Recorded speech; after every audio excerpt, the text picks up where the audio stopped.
Chapter 15.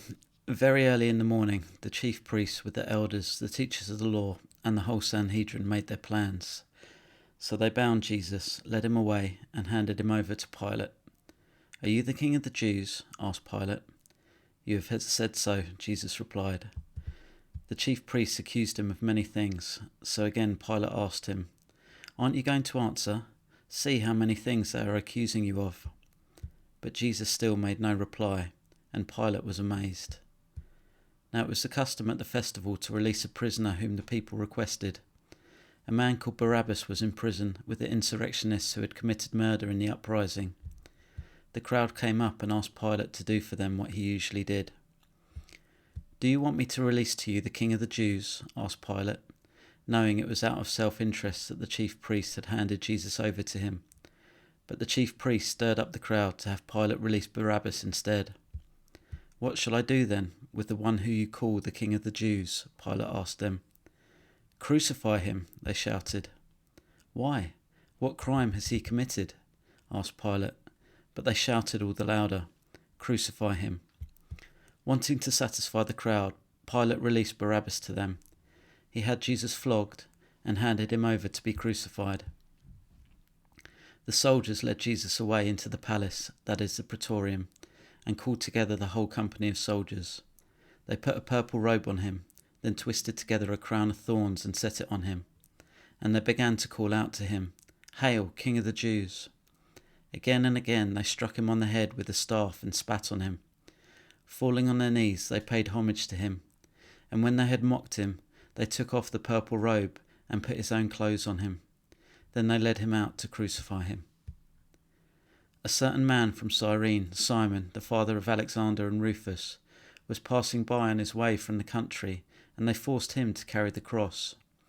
They brought Jesus to the place called Golgotha, which means the place of the skull. Then they offered him wine mixed with myrrh, but he did not take it, and they crucified him. Dividing up his clothes, they cast lots to see what each would get. It was 9 a.m. when they crucified him. The written notice of the charge against him read, "The King of the Jews."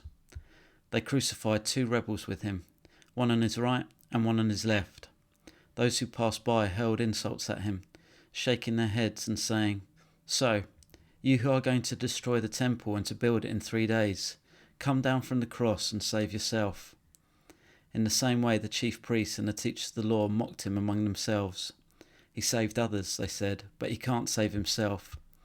Let this Messiah, this King of Israel, come down now from the cross, that we may see and believe." Those crucified with him also heaped insults on him. At noon, darkness came over the whole land until 3 p.m. And at 3 p.m, Jesus cried out in a loud voice, "Eloi, Eloi, lema sabachthani," which means, my God, why have you forsaken me?" When some of those standing near heard this, they said, "Listen, he's calling Elijah." Someone ran, filled a sponge with wine vinegar, put it on a staff and offered it to Jesus to drink. "Now leave him alone. Let's see if Elijah comes to take him down," he said.